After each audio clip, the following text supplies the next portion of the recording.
Alors, bonjour. Nous sommes très heureuses de vous accueillir aujourd'hui. Alors, Amilhad Tari, Julien Brasset et Elena Fontanari. On va passer un peu de l'introduction parce qu'on est un peu en retard. Alors, on va commencer plutôt.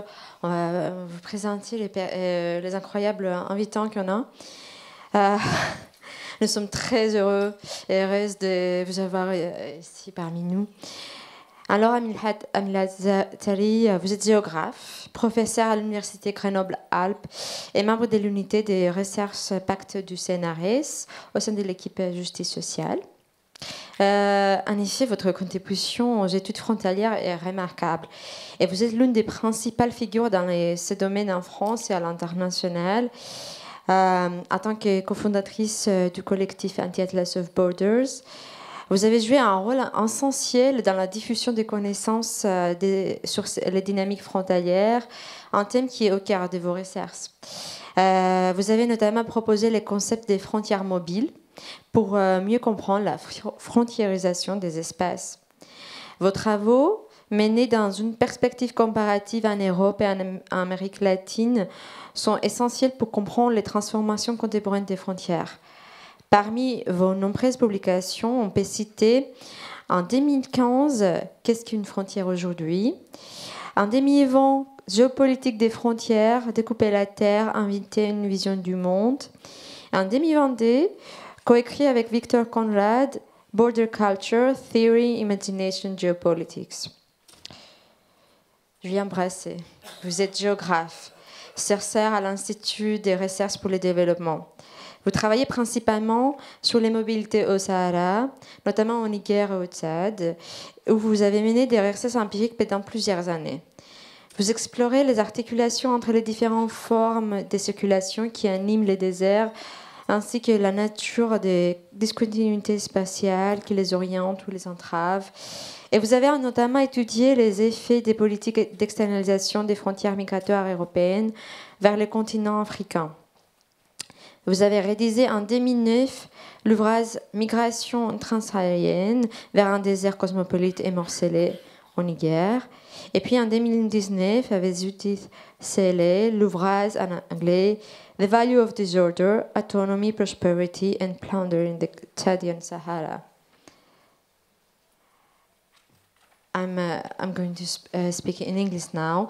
We have an English speaker among us, so the panel is multilingual today. Elena Fontanari, you're a sociologist, and you're currently at a postdoctoral position at the Università degli Studi di Milano. Your work is focused on the experience of the European borders from the point of view of asylum seekers themselves. And you have been one of the people that have been able to do a 10-year longitudinal study of asylum seekers that passed through Italy to later arrive in Germany. In 2018, you published the book Lives in Transit, an ethnographic study of refugees' subjectivity across European borders. At the same time, you are active in several organizations, we don't have time to name them all, for refugees and migrant support, both in Italy and in Germany. Thank you so much for being with us. Merci Elise. On a un petit problème de casque et par respect pour notre intervenant, je voudrais juste savoir où ça en est pour pas commencer. I don't want to start without you to get a proper translation. Je suis désolée pour le contretemps, mais voilà, par respect, je trouve qu'on va pas commencer sans. Je pense qu'on peut, si on peut peut-être éventuellement chuchoter. Can you try again, please? Donc, par qui et comment se construisent les frontières? C'est la lourde tâche qu'on a confiée à nos intervenants aujourd'hui pour nous éclairer, et on espère qu'ils nous aideront à mieux comprendre leurs travaux tout en nous offrant un éclairage sur cette actualité des dynamiques frontalières. Donc, alors, en tant que pionnière des études frontalières, on va commencer par vous. Votre diaporama, n'est-ce pas? Élise, tu peux... merci. La souris, on vous l'amène.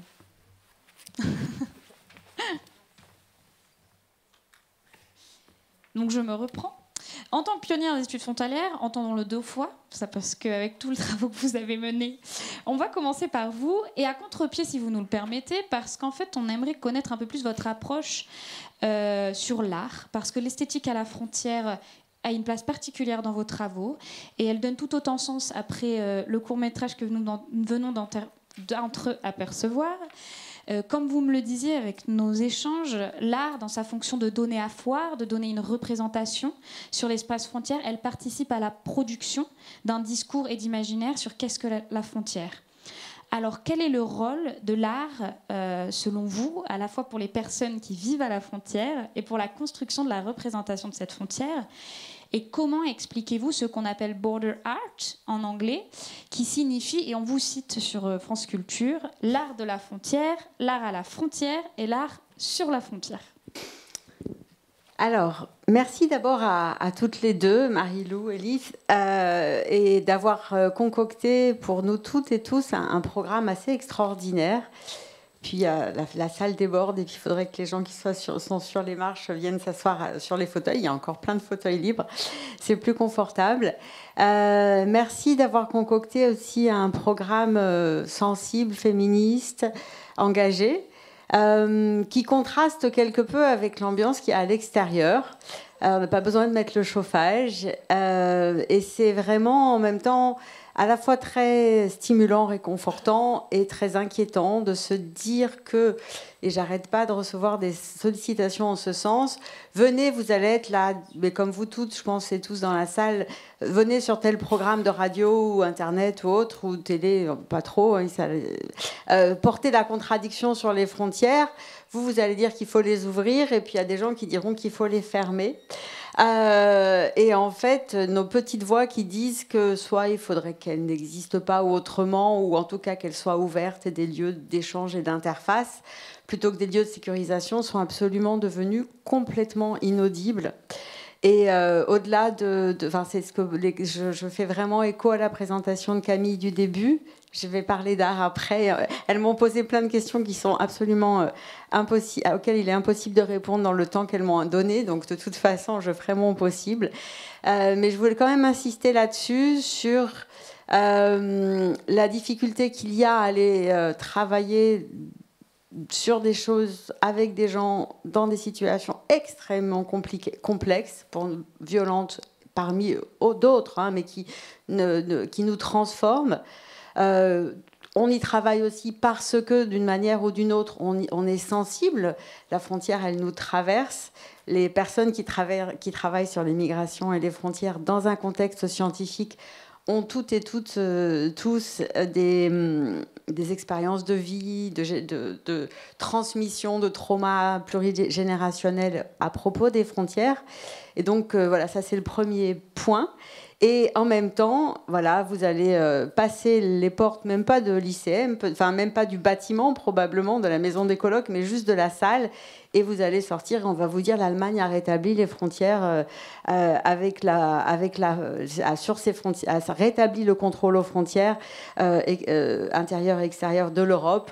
En niant tous les accords antérieurs, en niant les derniers accords franco-allemands qui sont particulièrement évolués sur la capacité de faire valoir du droit allemand en terre française, en territoire français et vice-versa.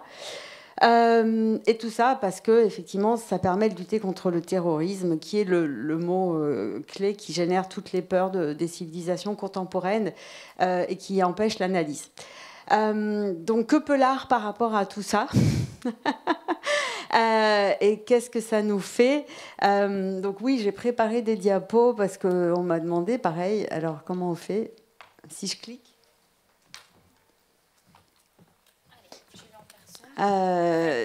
J'ai préparé quelques diapos, mais je peux me lever tout simplement pour les faire passer. C'est pas grave. Donc, qu'est-ce que peut l'art dans tout ça? Alors, ça va marcher. Je vous promets que ça va marcher. C'est ce qui est sur le Google. On nous a partagé un fichier. Donc, qu'est-ce que peut l'art dans tout ça? Et pourquoi est-ce que je suis allée... moi, dans ma trajectoire en fait, d'analyse des frontières, qui effectivement est longue et ancienne, qui commence en Amérique latine et qui commence à un moment en fait où, après les années 90,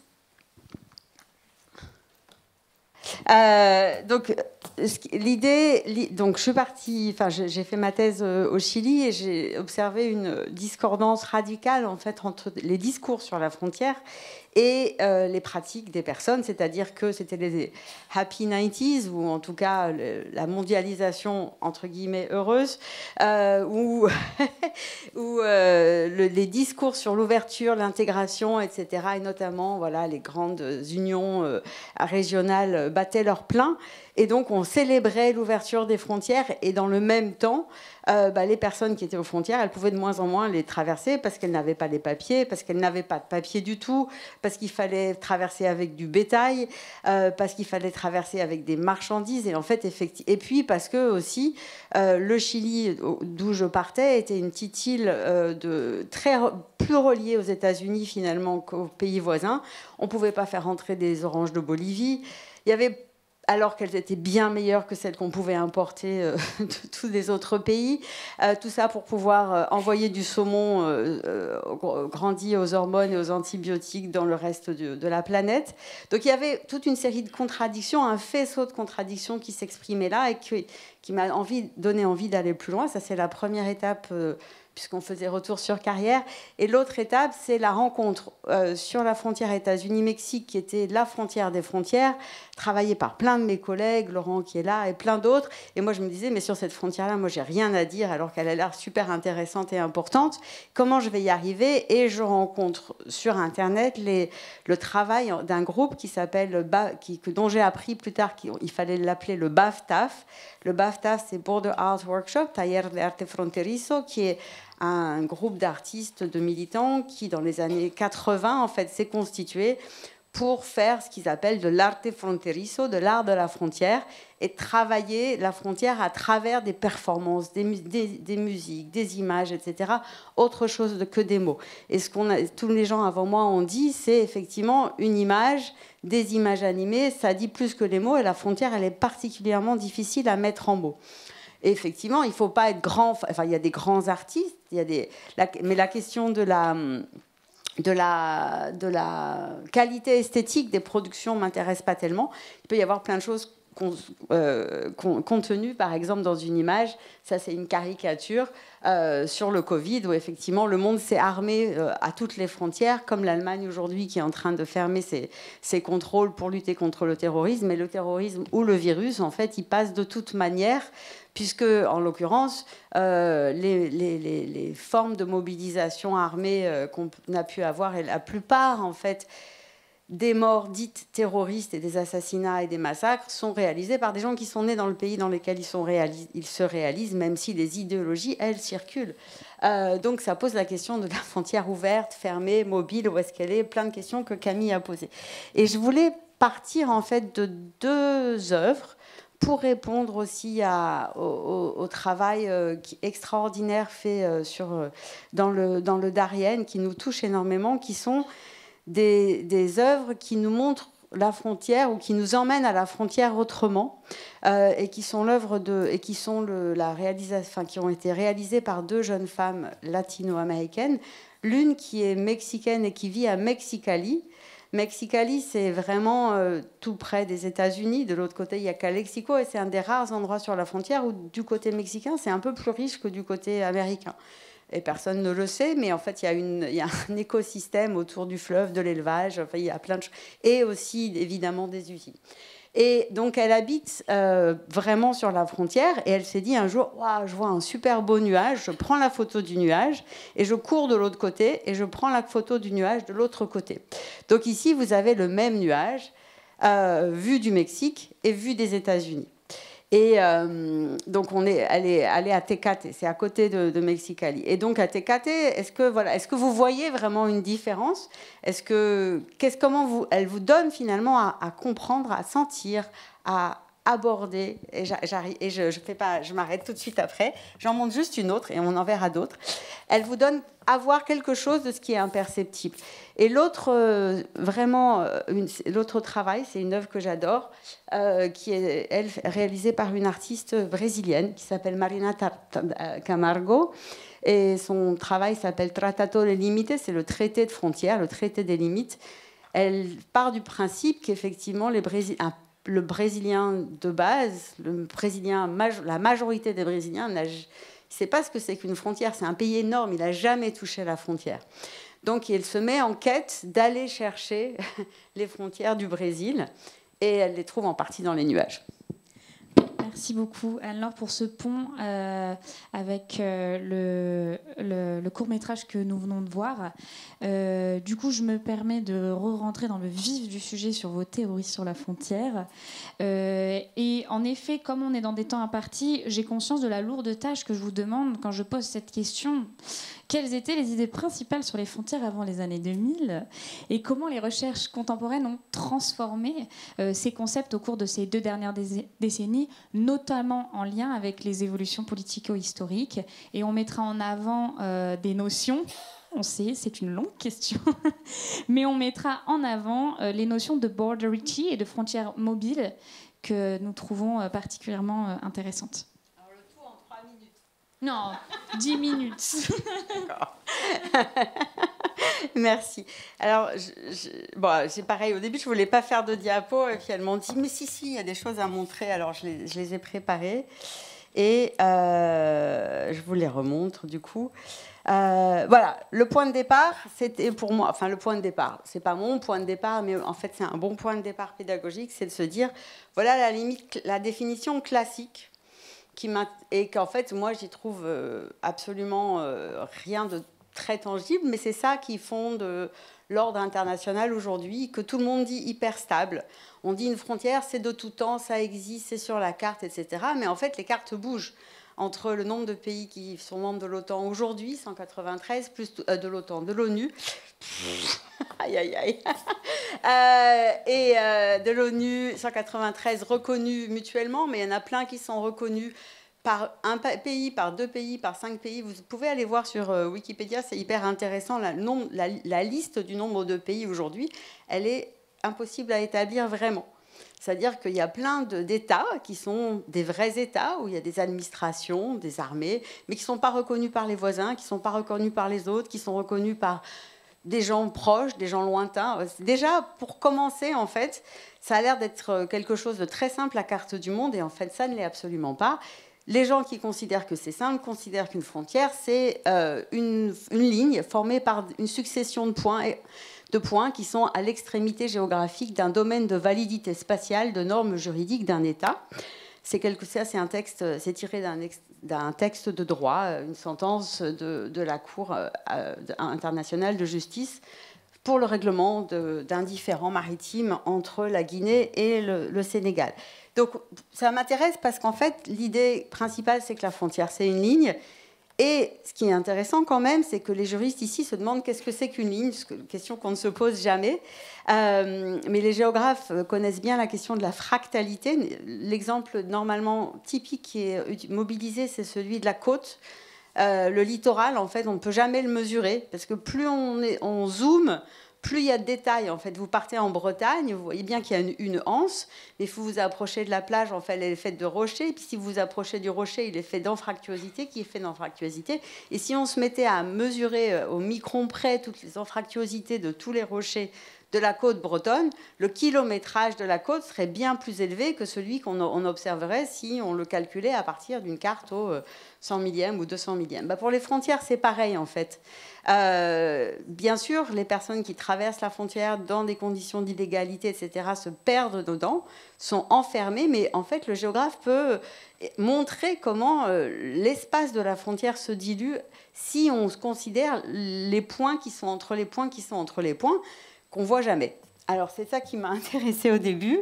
Je peux le résumer, bien sûr, aujourd'hui, que ce n'est pas une limite comme les autres. C'est pour ça qu'en fait, la question aussi que posait Camille, est-ce que si la frontière, elle est partout, est-ce que tout devient frontière ? Non, en fait, pour moi, c'est effectivement à partir de la question des pratiques, des représentations, des institutions, ça fabrique des dynamiques, des dialectiques qui permettent de caractériser un certain type de frontières. Et la dernière définition, alors je me cite moi-même, mais bon voilà, c'est comme ça, c'est plus rapide. Ce qui fait, bon, à mon sens, la spécificité des frontières par rapport à d'autres types de limites, c'est que c'est des espaces-temps. C'est effectivement pas seulement une question d'un moment, enfin de quelque chose d'instantané, mais c'est quelque chose qui embrasse à la fois le passé et le futur, qui matérialise des normes. Donc c'est un jeu entre la matérialité de l'espace et tout ce qu'on y projette, et tout ce qu'on y projette de prescriptif aussi. Et donc je crois que c'est aussi pour ça qu'on c'est intéressant aujourd'hui de travailler sur les frontières, et que les frontières traversent énormément nos politiques contemporaines, c'est qu'on a un problème avec les normes.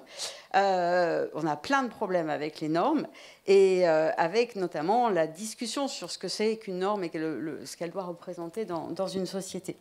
Alors, par rapport à la question et à la commande, moi, en fait, dans un petit manuel pour les gens qui passaient le CAPES et la GREG, avec un jury qui a eu le courage de mettre ces questions-là au programme. Donc, on a fabriqué avec Gabriel Hamez un manuel qui s'appelle Frontières. Il y a un petit chapitre sur l'épistémo.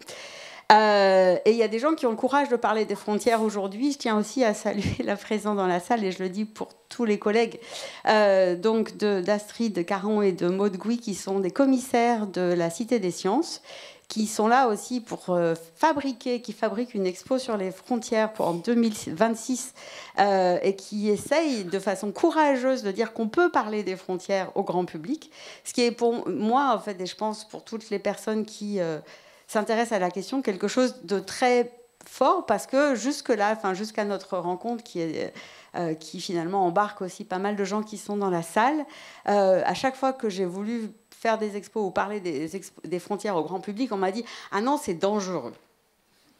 Et ça va poser problème. » Alors, elles ont le courage de mettre de lancer le pavé dans la mare.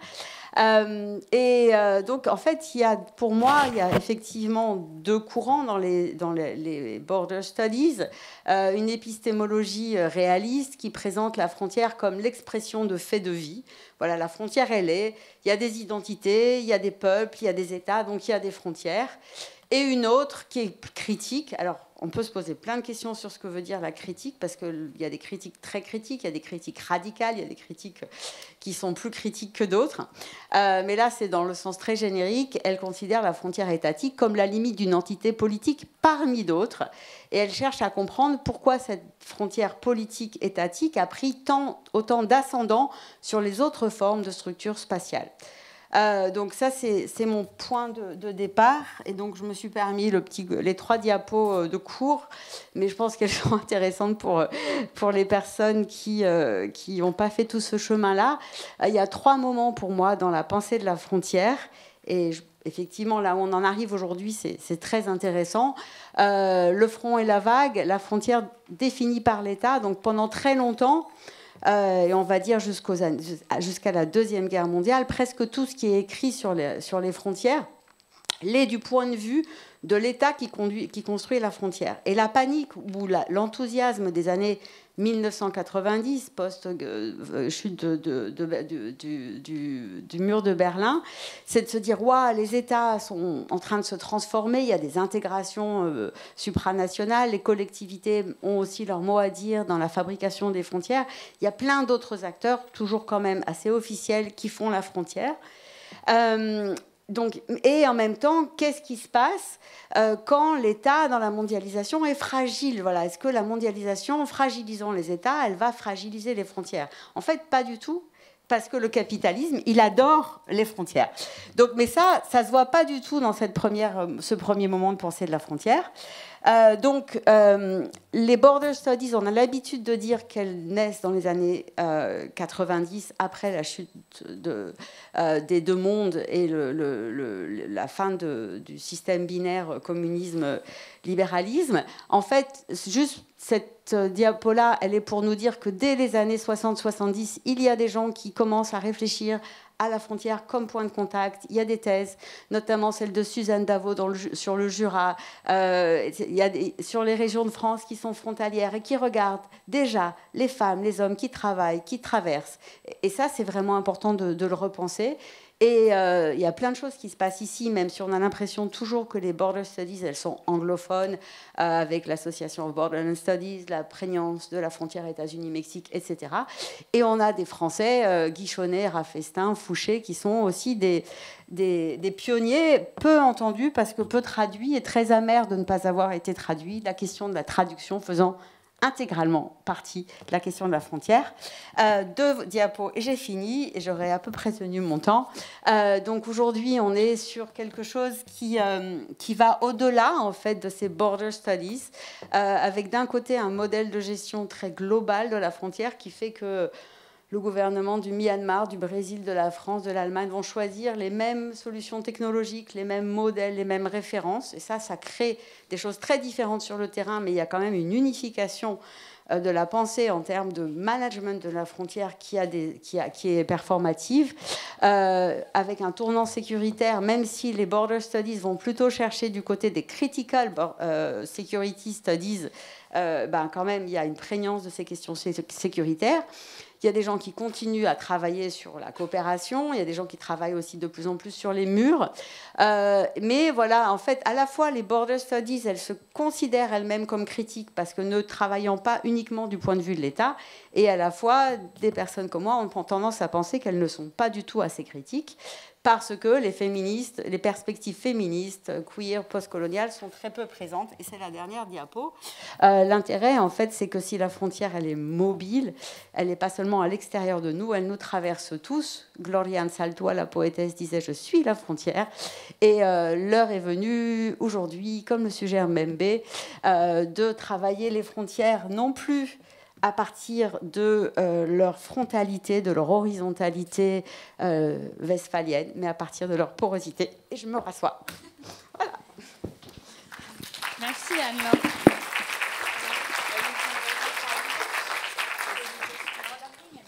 Merci. Alors, vous nous avez un peu clarifié qu'est-ce que c'est la frontière. Ce n'est pas évident, parce qu'on connaît très bien qu'il y a de multiples approches. Et on peut discuter encore plus dans la discussion. Je passe en anglais. Elena, in your work, you often state that you seek to understand the experience of the border, even better, the everyday border. What does the border experience entail for asylum seekers in Europe? Yes, thank you very much. Can you hear me? Yes. Thank you very much, first of all, for the invitation and the organization of this amazing conference. Yes, some premise about the research in order to understand a bit more about the content. I am a sociologist and specifically an ethnographer, and I am interested to understand which are the effects of borders in the everyday life of the people on the move. So, how the people on the move experience borders and which are the effects over their subjectivities and everyday life. So my research actually focuses on the power relations between bordering process and people on the move. And briefly, the starting point is that one of the critical border studies. So the fact that we cannot, according to me and several colleagues of the critical border studies, we cannot speak about migration today without telling the fact that we are moving in a world, in a global world, which is still crisscrossed by colonial and post-colonial and neo-colonial power relations. That means that there are very few people born in the global north that can freely move, and the majority of the other people born in the global south that have their mobility restricted and contained. So this is the starting point if we want to speak about the phenomenon of migration and asylum. So that means that is inherently the issues of social inequalities. So mobility today at the global level is a scarce resource. So we are facing two hierarchies that are creating by borders, by the implementation of specific policies that through the border restrict the mobility of the majority of the people on the move. And this is the starting point. So it's a topic of social inequalities, of structural violence, and of social justice. From the empirical point of view, I was interested to understand how we can grasp the experience of border. So I have done a 10-year ethnography with the same group of people that arrived in Italy in 2011. They are people coming from different sub-Sahara countries who were living and working in Libya, and then they have to escape the Libya war in 2011. So they arrive in Italy in 2011, and then they obtain their very precarious document, a humanitarian document, and afterwards they move across Europe and specifically between Italy and Germany. I follow their life. I was in contact with them from 2011 up to 2021, and this allowed to see to grasp the effect of border in the long period. So I was interested to see what happens once the people get a document. Not only looking at the camps, so at the materialization of borders in walls and camps, but also looking at the internal borders. So this is the focus of my research, the bordering process. What does it mean, the bordering process? Bordering process is to think beyond the idea of borders as a geographical line or as a material border, but to look at all these social processes that are informed by power relations that constitute and create hierarchies among people on the move through specific categories: migrants, asylum seeker, refugees, citizen. So the fact that there are the action of the mechanism of the border is the creation of categories that put people on the move in hierarchies. European citizens in Europe are allowed to freely move. Persons that we categorized as refugee, as asylum seeker, as migrant are not allowed to move or have their mobility restrictions. So this is the idea of bordering process. And what is interesting is to see how borders are produced. So there are three questions from the empirical point of view. How borders are produced on the ground. So which are the actors involved in the production of border empirically? So private actors, political actors, they work at the international level, European level, national level, local level. How borders are negotiated on the ground, and I will give later some example on that. So the fact that borders are daily negotiated, and how borders are resisted.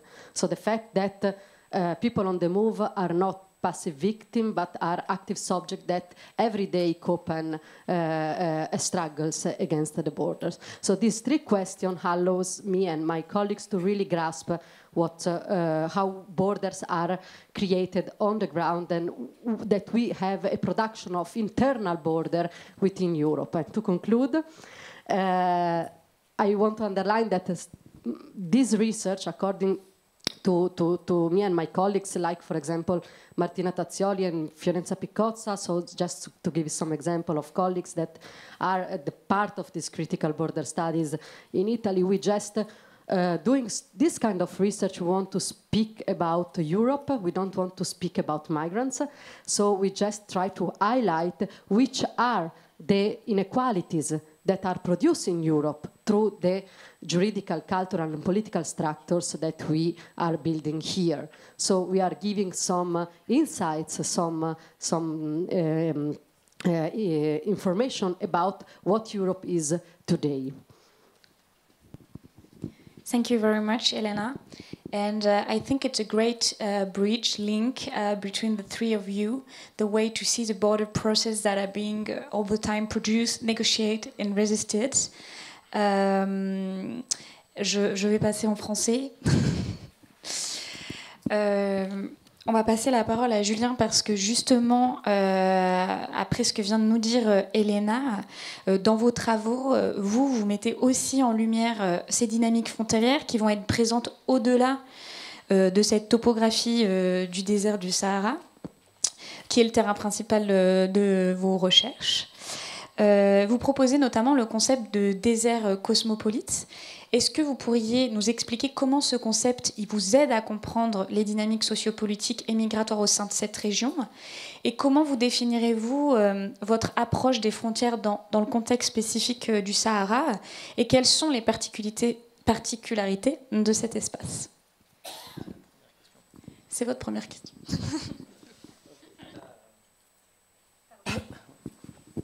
Bonjour, merci.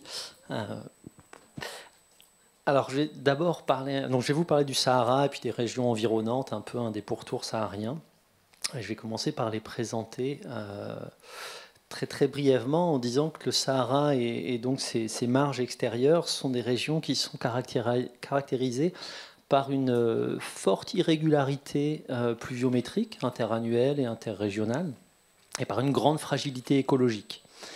Et ça fait que les sociétés sahariennes, pour faire face à l'aléa, sont très fortement interconnectées entre elles, sont en relation très forte de longue date. Et ça se traduit par du commerce, des relations familiales interrégionales, du pastoralisme nomade, des migrations temporaires, etc. Donc plein de formes de mobilité, de circulation humaine et marchande, très importantes. Et ça se traduit également par le fait que les formations politiques au Sahara ont de longue date mis l'accent sur leur capacité à contrôler la mobilité, à la fois la leur et celle des autres. On a un certain nombre de travaux, de Boubouama, Aboubacar Adamou, Benetta Rossi, Judith Chill, qui ont travaillé sur ces questions-là, qui mettent en avant cette question de cette possibilité, cette capacité à contrôler la mobilité au niveau politique à l'intérieur du Sahara. Et dans ce contexte, évidemment, les frontières politiques, ce sont des éléments qui vont influer sur la mobilité. Alors, ces frontières politiques, dans le Sahara contemporain, on va dire post-colonial, c'est environ 15 000 km de frontières à l'échelle saharienne. J'aurais peut-être dû vous mettre des cartes, je n'ai pas prévu de slide, mais ça aurait peut-être éclairé un petit peu. Mais voilà, 15 000 km de frontières, certaines sont contestées au Sahara occidental, la partie orientale de la frontière entre le Soudan et l'Égypte, etc. Des frontières qui sont majoritairement rectilignes. Peu de postes frontières, quelques dizaines de postes frontières à l'échelle de cet espace, du million de kilomètres carrés, qui ne sont pas toujours situés aux frontières, d'ailleurs, ces postes frontières, et des frontières qui elles-mêmes sont globalement invisibles dans le paysage, jusqu'à récemment, et j'y reviendrai. Beaucoup de frontières, donc. Il y a des frontières politiques dans cet espace depuis très longtemps, mais pendant longtemps, on a une vision coloniale du Sahara comme un espace sans frontières qui a persisté. Un espace où on pouvait circuler librement, il n'y avait pas justement de frontières. Et même, tu citais à l'instant Achille Mbembe, c'est marrant parce que Achille Mbembe, jusqu'au début des années 2000, parle, dans une optique très intéressante, mais parle du Sahara comme d'un espace déterritorialisé, traversé par des nomades et des aventuriers, justement, et il mobilise, dans une optique que je dis pertinente, mais mobilise l'imagerie coloniale du désert un peu mystérieux, incontrôlé, incontrôlable, sans frontières, justement. Alors on a cette vision-là donc, qui persiste longtemps, y compris chez les tenants du postcolonialisme. Et pourtant, à partir des années 2000, on va entrer dans un moment politique où justement les rôles qui vont être assignés aux frontières dans cet espace vont être nouveaux. À différentes échelles, dans différents domaines, on va assigner un rôle renforcé donc, aux frontières et on va avoir un décalage croissant entre cette perception ancienne mais persistante d'un espace, d'un désert sans frontières et puis une réalité sur le terrain qu'on peut observer empiriquement où les frontières prennent une importance grandissante, même s'il faut les historiciser, comme disait Camille ce matin. C'est bien ce que je dis. Il y a des frontières politiques depuis qu'on a des informations sur le Sahara, en gros. Sans remonter au limes romain, mais enfin tout de même. Alors pour la question du désert cosmopolite, pour quand même avancer dans cette série de questions, Désert cosmopolite, l'idée c'était de mettre en avant le fait que le Sahara contemporain est animé par des circulations de personnes, notamment aux profils de plus en plus variés, aux origines géographiques de plus en plus variées. Et ça va créer dans les espaces sahariens, dans les villes, dans les oasis, des situations cosmopolites, où ces gens se rencontrent et vivent entre personnes venant de l'extérieur du désert et entre personnes vivant voilà, historiquement dans le désert. Donc cette idée, c'était d'insérer pleinement le Sahara dans des dynamiques de mondialisation, ou en tout cas de circulation internationalisée, et non pas le laisser à la marge, comme on l'a souvent pensé et laissé jusqu'à récemment. Mais en parallèle de cette notion ou cette idée de désert cosmopolite, j'ai toujours mis avec l'idée de désert morcelé. Et d'ailleurs, c'est dans la petite présentation que vous avez fait, ça renvoie au titre du livre, vous avez mentionné vers un désert cosmopolite et morcelé. Et là, vraiment, on est sur l'idée du morcellement spatial, du fait de l'émergence de nouvelles discontinuités spatiales dans cet espace. Discontinuités qui vont entraver justement ces circulations. Donc il y a vraiment une complémentarité entre ces deux idées-là. Et mon travail, il se situe justement au croisement de ces deux dynamiques, de cosmopolitisation sociale et de morcellement spatial. Et c'est dans cet interstice-là qu'à mon sens, on peut saisir une partie difficilement accessible, sinon, des dynamiques des frontières dans l'espace saharien. Merci Julien. En effet, oui, c'est passionnant. Et nommer le colonialisme et faire une approche postcoloniale n'est pas évident encore, malheureusement, mais c'est pour ça que c'est encore plus important de lire vos travaux, de vous suivre. En effet, vos travaux sembleraient mettre au centre le Sud global dans le débat. Et nous voulions vous demander, est-ce que vous pourriez nous expliquer un peu plus comment vos recherches sur les aspects économiques de la mobilité des migrants, en particulier la merci du travail au Tchad et l'esclavage en Libye, sont liées à la gestion des frontières dans cette région, ainsi qu'une dynamique migratoire plus large au Sahara, y compris aussi les stratégies des personnes migrantes. Une large question. Oui. Alors, une des spécificités du Sahara aujourd'hui, c'est d'être, pour les questions migratoires, c'est d'être perçu comme un espace principalement, voire exclusivement, de transit de personnes à destination de l'Europe. Si on circule au Sahara, c'est qu'on va vers le nord et vers l'Europe.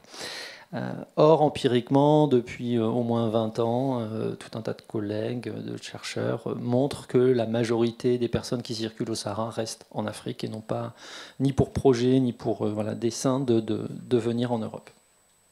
Donc on a ce décalage, là encore, entre des représentations externes sur les circulations, les types de mobilité qu'il y a dans cet espace, et puis ce qu'on peut observer sur le terrain. Et un des enjeux de la recherche en sciences humaines et sociales qui se pratique dans ces espaces, ça va justement être de mettre l'accent sur le local et sur ces migrations intra-africaines, sud-sud, dont vous parliez, alors sans rentrer sur le débat de ce que c'est que le sud global et le nord global, mais enfin voilà, en tout cas au moins intra-africaine, c'est un peu plus clair, encore que. Avec l'idée de continuer de documenter donc, le fait que la majorité des gens n'ont pas pour projet de venir en Europe. Et donc, il faut documenter les projets de mobilité et d'immobilité, les parcours, les retours, les va-et-vient à l'intérieur du continent africain, pour faire face à cette floraison de discours dont a parlé Camille, mais que tu as souligné aussi, sur le fait que le discours des sciences humaines est inaudible parce qu'il y a d'autres discours qui sont plus forts. Et donc, ce discours classique de l'invasion à venir du continent européen par des hordes alors le dernier chiffre que j'avais noté, c'est des centaines de millions d'Africains qui arriveraient en Europe d'ici à 2050. En 2050, ça se rapproche. Au début des années 2000, on parlait de 2020 maintenant. Mais voilà, donc il faut continuer de travailler là-dessus, mais il ne faut pas non plus s'enfermer dans ce débat sur les chiffres. Il y a bien d'autres choses à faire et à comprendre qui sont intéressantes. Et aussi, une des choses, c'est de chercher à saisir les incidences locales au sud de ces politiques internationales, justement. Des politiques qui vont transformer la vie des gens, la capacité à circuler, la capacité à vivre en famille, à travailler, etc. Donc on va transformer les environnements de vie de populations mobiles et immobiles qui ne sont pas les cibles premières de ces politiques. qui ne sont pas les cibles officielles, les cibles, voilà, mais qui pourtant vont voilà, subir ces incidences très très fortes. Parce que quand on se place à l'échelle locale, donc au Sahara, on se rend compte que la majorité de ces migrations, je l'ai dit, elles sont intra-africaines et elles participent en fait du dynamisme économique et du développement de l'espace saharien depuis au moins le milieu du XXe siècle, en mettant en rapport des régions avec des marchés du travail qui sont complémentaires. Ça dynamise le secteur des transports, le secteur de l'hébergement. Ça s'est traduit par une très forte urbanisation du Sahara. Aujourd'hui, la majorité des Sahariens sont des urbains. Donc ça participe de cela, mais ces migrations, ces circulations, elles vont aussi être bénéfiques d'un point de vue économique pour les régions de destination, en Afrique du Nord, notamment dans les espaces oasiens d'Algérie ou dans l'ensemble de la Libye encore aujourd'hui, où il y a une forte demande de main-d'œuvre peu qualifiée. C'est pour ça que les gens partent, notamment pour travailler. Et puis, elles vont avoir aussi des incidences très fortes dans les régions de départ, notamment au Sahel, où toute une partie des familles et des marchés ruraux sont approvisionnés par ce qui est ramené de cette migration vers l'Afrique du Nord, et là encore au moins depuis les grandes sécheresses des années 70 et 80. Et puis il ne faut pas réduire non plus ces migrations à leur dimension économique. Il y a tout un tas d'autres choses qui se passent, il y a tout un tas d'autres dimensions dans la mobilité, dans les départs de plus ou moins longue durée des personnes qui vont vers et à travers le Sahara. Il y a des dimensions sociales, culturelles, d'émancipation, de réalisation de soi, et il y a des travaux d'Isabelle Bardem ou de Mohamed Timera dès les années 90 sur ces dimensions-là, qui sont souvent occultées au profit du discours sur la dimension économique des circulations. Alors, je vois un peu ce que je voulais vous dire.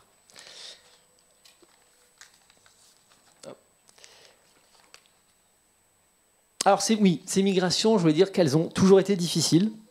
Ça a toujours été difficile de circuler au Sahara, à cause des conditions de circulation, des conditions de voyage, du fait qu'en Afrique du Nord, il y a des formes de racisme et de xénophobie qui sont anciennes contre les personnes originaires du sud du Sahara. Il y a la possibilité de se faire expulser collectivement depuis très longtemps.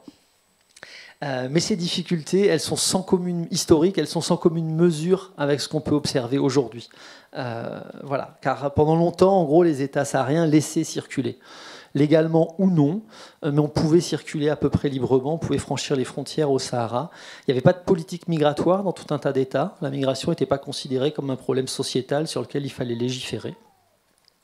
Il y avait quelques accords bilatéraux, multilatéraux, mais relativement peu. Donc on pouvait circuler, et au début des années 2000, des géographes comme Olivier Pliez ou Ali Ben Saad considéraient que 80-90% des gens qui venaient du sud du Sahara restaient en Afrique du Nord. Et seulement 10 à 20% continuaient vers l'Europe, ou cherchaient à continuer. Mais du point de vue européen, on s'est focalisé sur ces 10 à 20% de personnes qui venaient, donc peu nombreux mais très visibles en arrivant sur les côtes européennes. Et c'est comme ça qu'on a peu à peu assimilé les migrations transméditerranéenne aux migrations transsahariennes, comme si le Sahara n'était qu'une première étape avant la Méditerranée, avant l'Europe. Et est apparue cette volonté chez des décideurs politiques d'endiguer les flux migratoires, non plus au niveau des frontières européennes, mais le plus en amont possible, y compris à l'intérieur du continent africain et à l'intérieur du Sahara. Voilà. Merci énormément. En effet, c'est intéressant comment votre travail nous permet de mettre en question les discours politiques et les idées fausses qui circulent dans les débats publics, surtout les dernières années. Je passe en anglais. Elena, your study of the border as a spatial, temporal and legal political process allows us to understand the border experience beyond its spatial characteristics. Can you tell us what does seeing the border as a threshold, both a spatial and a legal political one, tell us in terms of the border experience? And what does the temporal dimension of the EU border regime that often results in a prolonged transit experience and thus in the fragmentation of asylum seekers' lives, what does that add to our understanding of asylum seekers' everyday lives? Yes, thanks. Should I come there? No, to switch the slide. You just have to nod. Okay. Thanks. Then okay. Thank you very much. Yes, so as you said, what emerged from these 10 years of ethnography with people on the move within Europe is that the main negative effect of the negotiation and the encounter with border along 10 years can be grasped in the way how their temporality and time was experienced in their everyday life. So what strongly emerged is that the bordering process strongly affect the time dimension of their subjective life. And of course, in 10 years, I could, my research protagonist encounter different materialization of bordering process. I have put someone in the slide before. As you can see, institutional abandonment, criminalization of their mobility, politics of dispersal, neoliberal integration policies. So these are just some examples of materialization of borders that my research protagonist encounter, and that I will try now to give some empirical example to let you understand how bordering process is negotiated on the ground and how it strongly affects their everyday life. So as I told you, my research protagonists actually were from different countries of sub-Saharan Africa, living and working in Libya, and they didn't want to come to Europe. So they really wanted first to remain in Libya, but in 2011, as you know, the war started, so they were forced to move and to come to Italy. And in Italy, at this time, the Italian government decided to frame this movement of people as an emergency. And this is the first element to shed light, the fact that if we frame migration as an emergency, that means that we already gave a temporal meaning of that. So emergency means that migration is considered a crisis to be solved in the present time. So we deny the fact that it is a structural global phenomenon that is part of human mobility and that we frame as migration, but we considering as an emergency means already to give a very short time in the implementation of politics. And this is what happened to my research protagonist. They obtain a 1 year humanitarian document after 1 year in 2012, which is a very precarious document that can be renewed and allow the people to live and work only in Italy, because as you probably know, there is the European laws of Dublin regulation and border Schengen code that doesn't allow them to work outside the first country of arrival.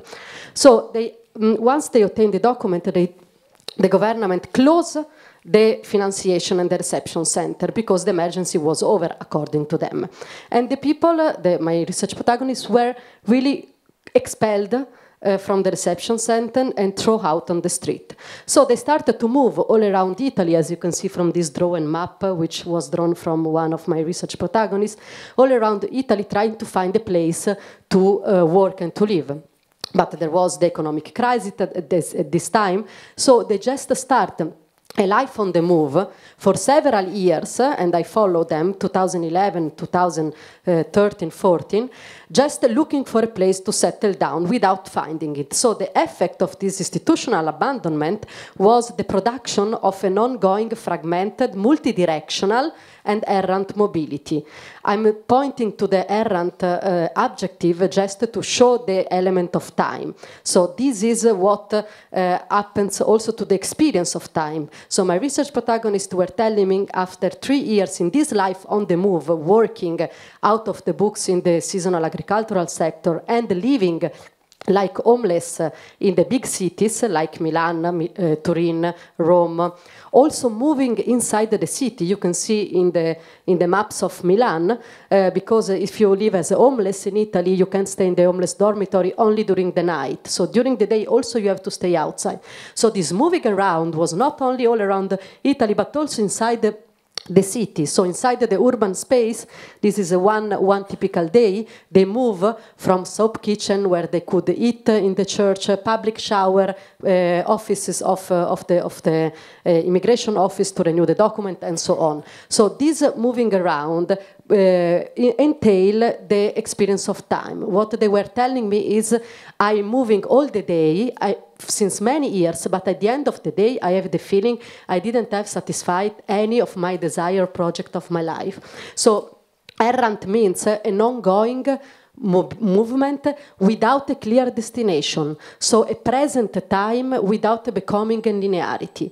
The effect of this moving around, to be forced to move around without find a place to settle, is that the people experience a condition of wasting time. I waste my life because I'm moving since 3 years all around, but I have the feeling I didn't move further in my biography, in my life.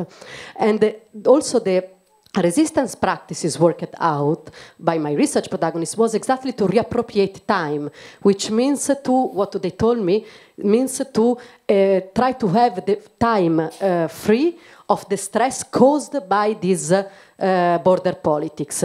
Because being like this, kept on the move for many years, put you in a very high level of stress, and you cannot imagine yourself in a future time anymore. So a resistance practices was really to reappropriate time free, where they could desire again, imagine a different future.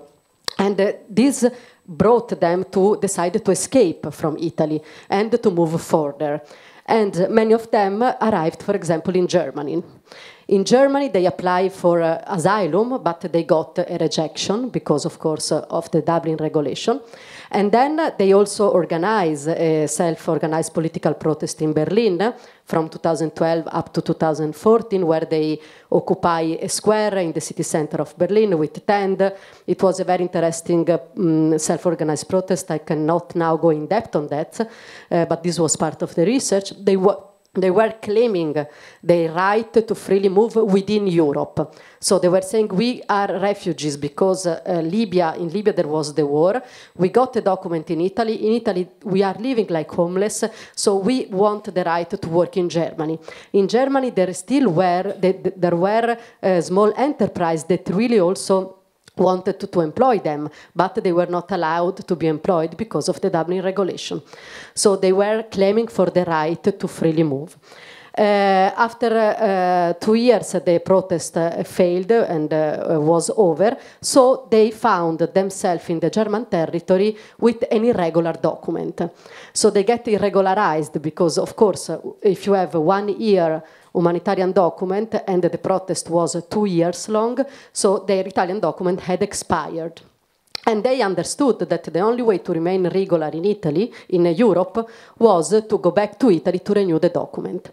And this slide is showing exactly this movement between Berlin and Italy to renew the document, because my research protagonist decided to renew the document in Italy, but then to go back to Berlin, because they didn't want to experience again a homeless life in Italy. And in Berlin, there was a huge group of Solidarity Network that was sustaining them, so they felt at home in Berlin. Following this movement allowed me to really grasp the nature of internal border of Europe, and also how the negotiation goes. And I wanted to read a quick piece of ethnography to let you really understand how the negotiation of borders works on the ground. I am with Rashid, a protagonist of my research, that from Berlin traveled toward Milan to renew his document. We are in the police office for renew the document, and the head of immigration office looked at us very aggressively, and he screamed, "You ask me if there are problems, miss? Of course. This guy is a nomad," referring to Rashid. And we are a sedentary society. So the problem is that he does not respect our culture and our civilization. Isn't somebody who is homeless a nomad? And why he has written down a German number? What does it mean? That he go to Germany and then he comes back here, and I should not say that this is a nomad? So the head of immigration office told us that Rashid could not have the renewal because he wanted to check his identity since he was suspected. Rashid was forced to wait many months in Italy, living like an homeless at the central train station of Milan, and after 4 months he got the document renewal because, of course, he hasn't done nothing irregular. he decided to move back to Berlin, passing to France, and he stopped in Marseille to visit some friends. After some days in Marseille, he runs into police control in a city marketplace. Rachid was arrested by the French police, who argued that he was not allowed to stay in France only with a regular Italian document. Rachid was imprisoned for several days and then put in a bus and forced to go back to Italian-France border at Ventimiglia. After some weeks, he traveled again to Marseille without any problems, and after some other days, he arrived in Germany. So this example shows us how the internal border works. First of all, they are invisible and latent and can be activated by a category of people that are constructed as suspected. Me, as a white European citizen, I'm not activating the internal border for Europe, but Rachid, as people of color, is activating the internal border. So the internal border can be latent, invisible, and are activated by the person on the move. So we can see how the border are embodied by the people of color, the people on the move that are not allowed to move. So we have a racial profiling mechanism that activates the border. So the internal border is activated by the racial profiling mechanism. The juridical precariousness and the discretionary power of the police officer can make the border acting or not acting. I have example of many protagonists of my research that were just moving with an expired document and were not stopped. So also the discretionary power, the negotiation with the police officer make the border acting. And then the criminalization of mobility make the border, enforce the border. Criminalization of the mobility means the fact that people are only violating administrative rules, moving with an expired document, but they have to, they are treated as people that are like people that are violating penal jurisdiction.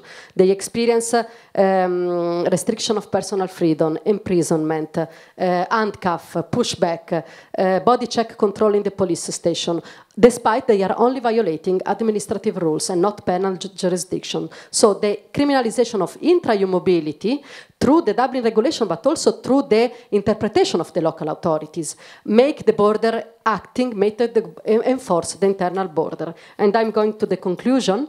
So the fact that what emerged after 10 years of my research protagonists that after 2017 were inserted in a program issued by the German government to integrate rejected asylum seekers through the labor market and vocational training. So my research protagonists participate 5 years up to 2021 to this program that just wanted to ask to these people that were working through vocational training to show that they really deserve integration, that they are really motivated for getting integrated.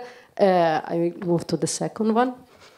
And so what actually happens is that after, in 2021, in their interviews, what they were telling me is,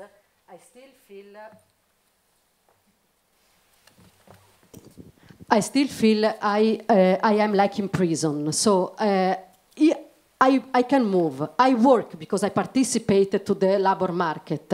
I move all around Europe. I'm here in Europe since 10 years, but still I feel like in prison because I cannot choose about my life. I am forced to do this kind of low-wage job. I will feel outside of prison only when I can finally choose about my life. So the effect of the borders are really to delay the people, as Shahram Khosravi says in his work. It is already too late also when they arrive in in Europe, and they experience a sort of permanent transit, and this is the effect of the temporal dimension, because what they were telling me is after 10 years, I feel I'm not yet arrived, but not yet arrived, not in Europe, because they are in Europe since 10 years, but not yet arrived in a moment of their life where some desires are satisfied. So the fact that they negotiate with the border for a long 10 years, every day, so they get crossed by the borders. And the effect is that they experience a sort of dispossession of their time, the fact that their capacity to act as autonomous subject to decide over their life is endangered by this daily negotiation of border. For this reason, and this is the end, what emerged from the research is that the borders really affect the temporal dimension of people, and their everyday struggles are struggle claiming for a temporal justice because they are just struggling for having their life back.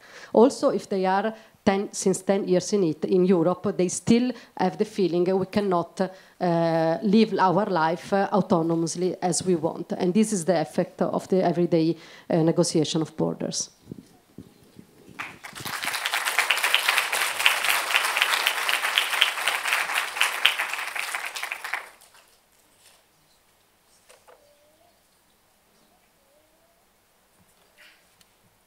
Thank you, Elena.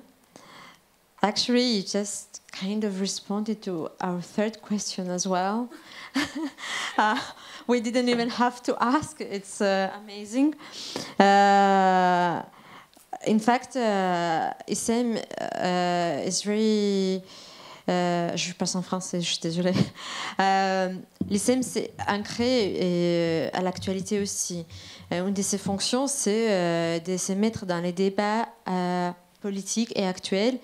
Et alors, pour nous, la recherche n'est pas seulement inspirée de l'actualité, mais elle est là aussi pour nous aider à la comprendre, la décortiquer, la démystifier. Comment pensez-vous que vos travaux respectifs, alors Anne-Laure et Julien, nous aident sur ces points? Alors, on a conscience qu'on vous en demande beaucoup dans peu de temps, mais on est absolument ravis de vous écouter tous ensemble. On a vraiment cette sensation que ça résonne, et c'est la raison pour laquelle on aimerait, Anne-Laure, après votre intervention sur votre appréciation, votre compréhension des frontières, on vous a permis de vous citer encore, mais... Vous dites ce que l'on peut observer aux frontières est susceptible de nous renseigner sur la relation entre pouvoir et espace de façon plus générale, et notamment pour ce qui concerne les conditions de spatialisation des conflits.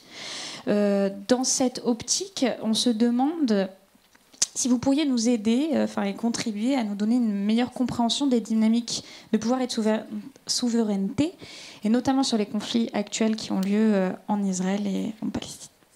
Enfin, en Palestine.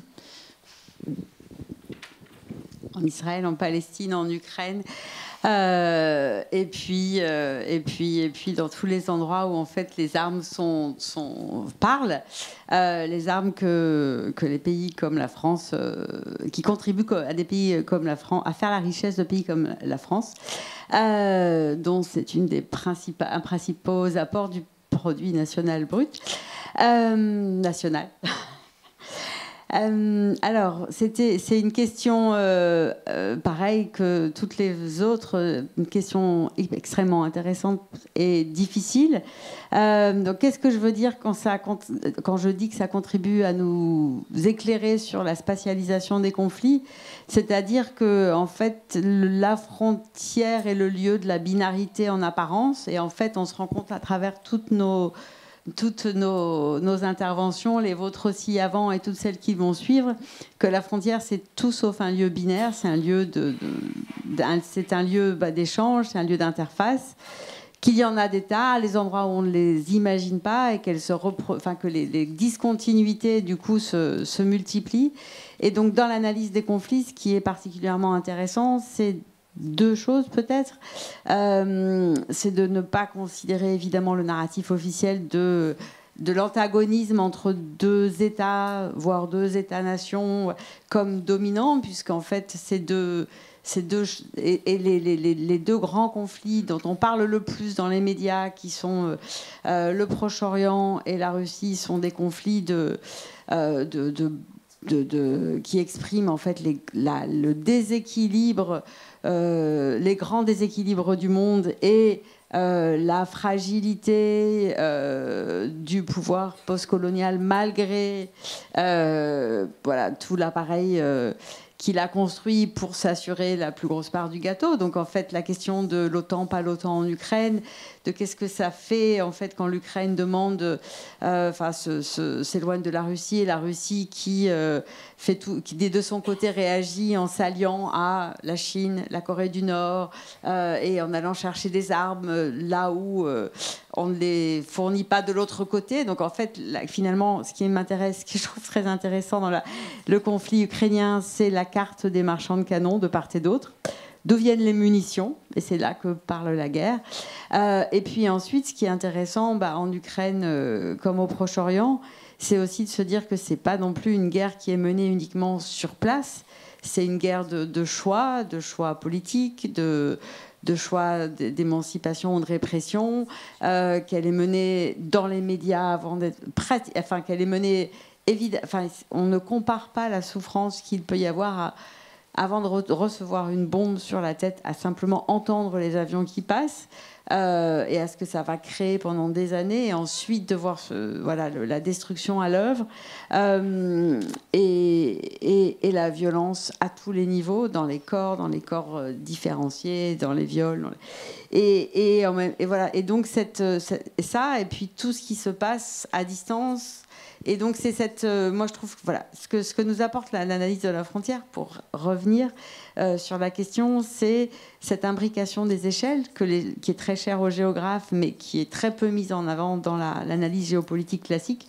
On réfléchit encore sur à la façon d'un jeu de risque, en mettant des taches de couleur sur un planisphère. Et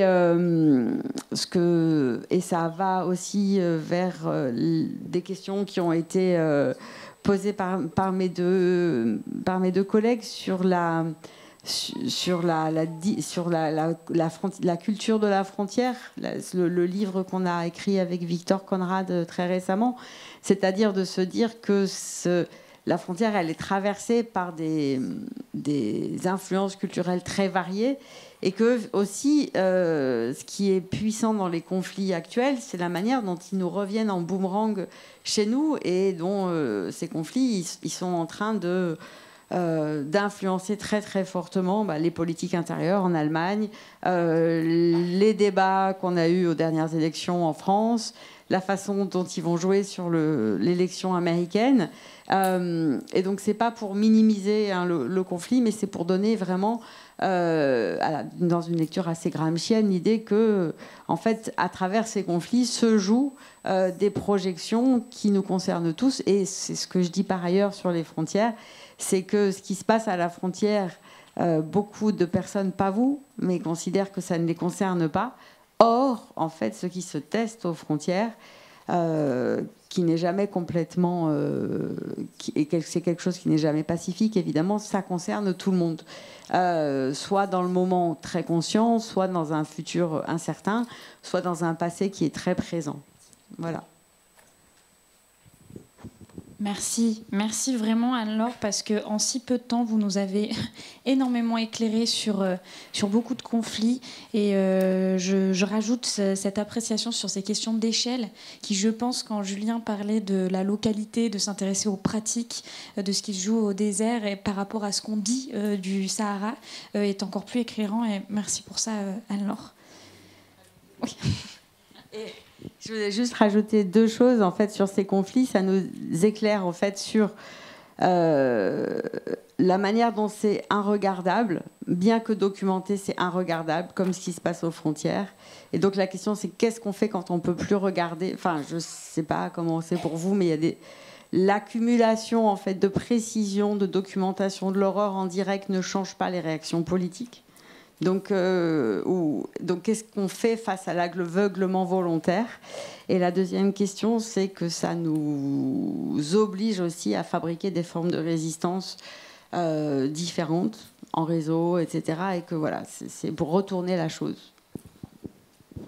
Merci. Et du coup, vu qu'on a fait cette petite divergence, j'en profite pour mettre en avant le projet qu'a co-créé avec l'ICM, avec Yahya et Alice qui sont là. Je ne les vois pas, mais n'hésitez pas sur ces questions. Ils vont soulever énormément de choses sur ces questions en Palestine, à aller les voir au déjeuner et les rencontrer.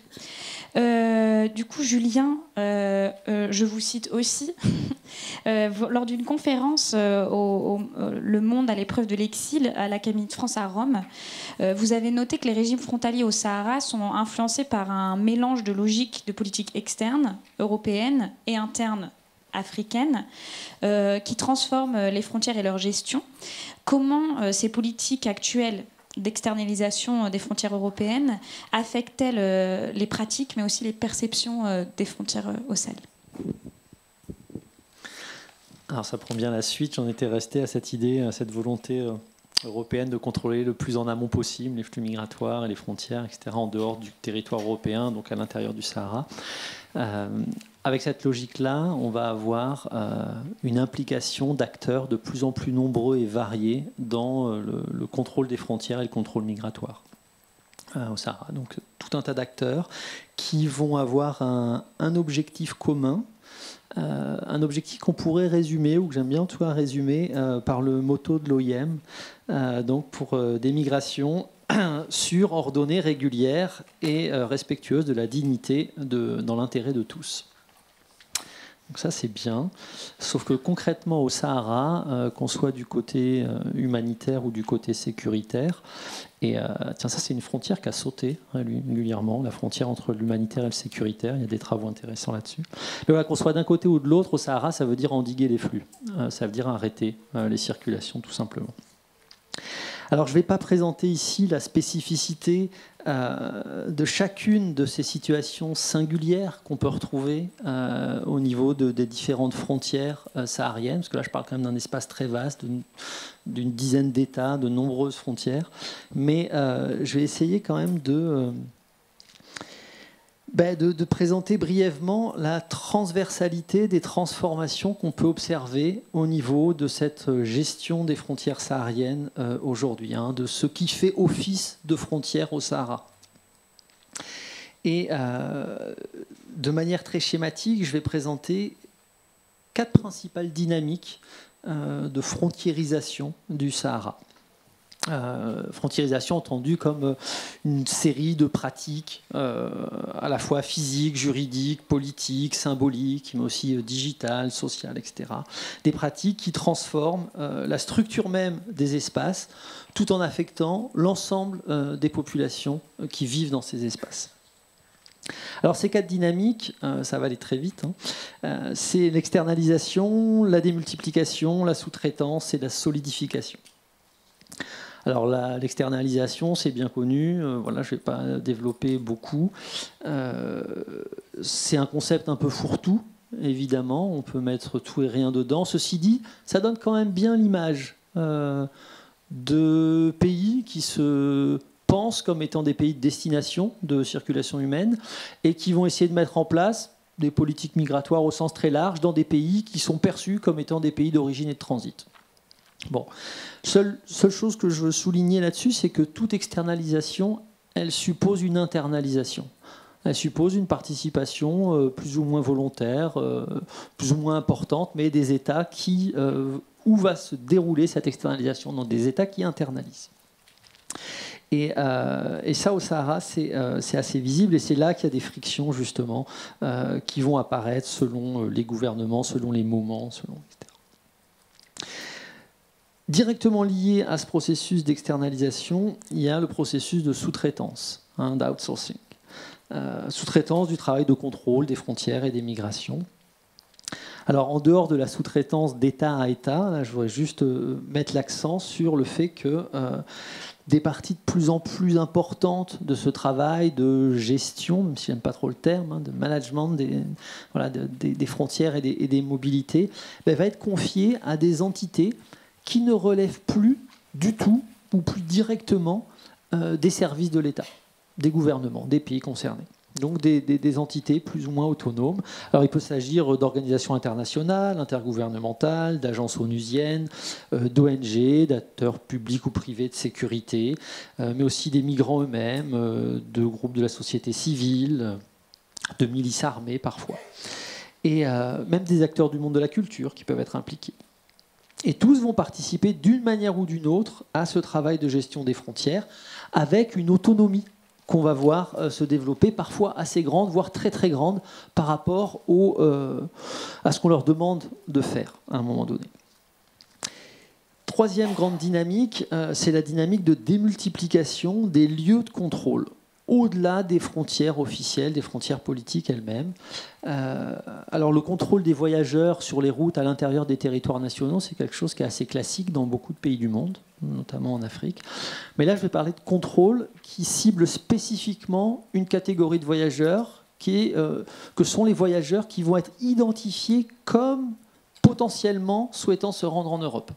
Et c'est ceux-là qui vont être contrôlés à l'intérieur des territoires nationaux de manière spécifique, avec des formes de contrôle, d'arrestation, de taxation, etc., qui vont être particulières.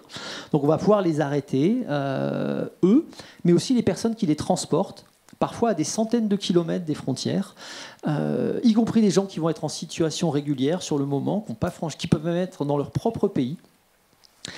Il y a une loi, il y a un exemple qui est emblématique et qui est aussi assez bien documenté, qui est une loi de 2015 qui est passée au Niger là-dessus, de criminalisation comme ça des migrations, qui était absolument ahurissante. Je n'ai pas le temps de développer là, mais voilà. J'avais écrit un papier là-dessus qui s'appelait Manufacturing Smugglers. Et puis on est nombreux à avoir travaillé avec Aruna Munkaila, Florence Boyer de l'Institut, Julia Van Dessel, Alizé Doshi. Voilà, beaucoup de gens ont travaillé sur cette loi parce qu'elle était tellement parlante, tellement marquante de cette chose incroyable où on arrêtait en fait des Nigériens à l'intérieur du Niger en situation pleinement régulière parce qu'on supposait qu'un jour ils pourraient aider à la sortie illégale, c'est cette absurdité de la sortie illégale du territoire nigérien des personnes qui voudraient ensuite se rendre en Europe. Bon voilà, je ne développe pas là, mais c'était très intéressant. Et quatrième dynamique, la dynamique de matérialisation, de solidification des frontières, c'est-à-dire la construction de murs, barrières, etc., en tout genre, le long des frontières pour empêcher leur franchissement. Donc c'est quelque chose qu'on retrouve dans plein d'endroits aussi. Alors, au niveau du Sahara, à l'exception du Berme, de cette grande digue de sable, mur de sable construit par les autorités marocaines à partir de début des années 80 à l'intérieur du Sahara occidental, en dehors de ce cas-là, c'est une dynamique assez récente, la solidification des frontières au Sahara. Ça commence à partir de 2015, vraiment. Et puis ça fait une traînée de poudre de toute l'Afrique du Nord. Le Maroc, l'Algérie, la Tunisie, la Libye vont se mettre à construire des murs, des grillages, des barrières, des digues, tout au long de leurs frontières. On a des milliers de kilomètres de frontières aujourd'hui au Sahara qui sont du coup apparus dans le paysage. Je vous disais tout à l'heure que les frontières, pendant longtemps, elles étaient invisibles. Et là, elles sont très visibilisées. C'est des murs de plusieurs mètres de haut. Et cette solidification des frontières, elle s'accompagne d'un déploiement sans précédent de moyens humains, de patrouilles qui circulent le long des frontières, de gens qui sont sur des miradors, de camps militaires qui s'installent. Déploiement aussi de technologies de surveillance. J'ai un nœud pointe, des radars, caméras thermiques, surveillance satellite, drones, etc. Et puis de technologies d'identification des personnes en mouvement, identification et enregistrement. Ce qui nous ramène bien au contrôle des mobilités humaines, surtout quand l'OIM est à la manœuvre dans ce domaine-là. Alors ces quatre grandes dynamiques qui font trembler les frontières sahariennes, elles sont souvent combinées entre elles. Au point que pour les migrants qui traversent aujourd'hui le désert, il n'y a plus de temps ou d'espace qui ne sont pas possiblement ceux d'un contrôle et d'un arrêt de leur projet migratoire, de leur projet de mobilité qui était en cours de réalisation. Donc on est bien loin de l'image exotique du Sahara sans frontières aujourd'hui, très très loin. On observe au contraire un Sahara qui est entièrement frontiérisé, pour certaines catégories de personnes évidemment, où la circulation est de plus en plus difficile, onéreuse, risquée pour ces personnes-là, et où le nombre de morts, bien qu'inconnu, est, d'après de nombreux observateurs, lui aussi en augmentation permanente.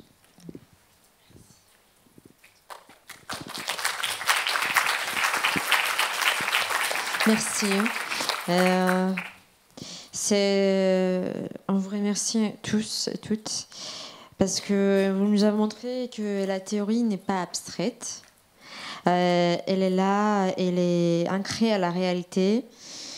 La sociologie, l'anthropologie, la géographie, elle est là pour illuminer des éléments, pour nous attirer l'attention à ce qui se passe au terrain. Et n'est pas à simplement redire le terrain. Au lieu des conclusions, je voulais inviter Elena to tell us one word about what can your long research tell us about the foreseen border practices in the European region? Because in fact, social scientists cannot and should never predict, but they can provide knowledge based on our past experiences. Yes, very briefly, as you say, the social science cannot predict, but what the researcher can do is really to show evidence of, for example, which are the effects of borders over the people.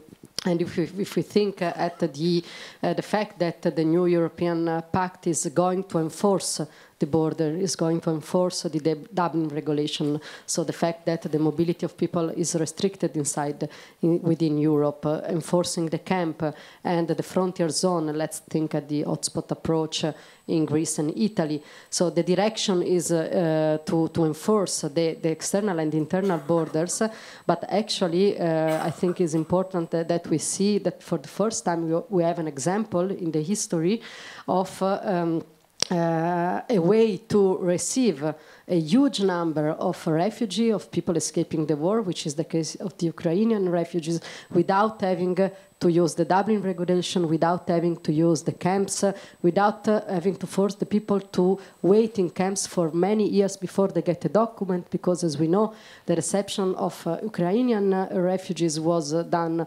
with using for the first time in the history, the article of the European Union that allowed people to immediately get a document, to immediately try to look for a job and to choose in which place they can live, and where Europe has not collapsed. So for the first time we have an empirical experience that we don't need the Dublin regulation, the camps, and all this kind of legal implementation that force people to live in this kind of condition, as we have seen in our research. So I think this is our commitment also as a researcher, to just prove evidence and show also what the reality is telling us.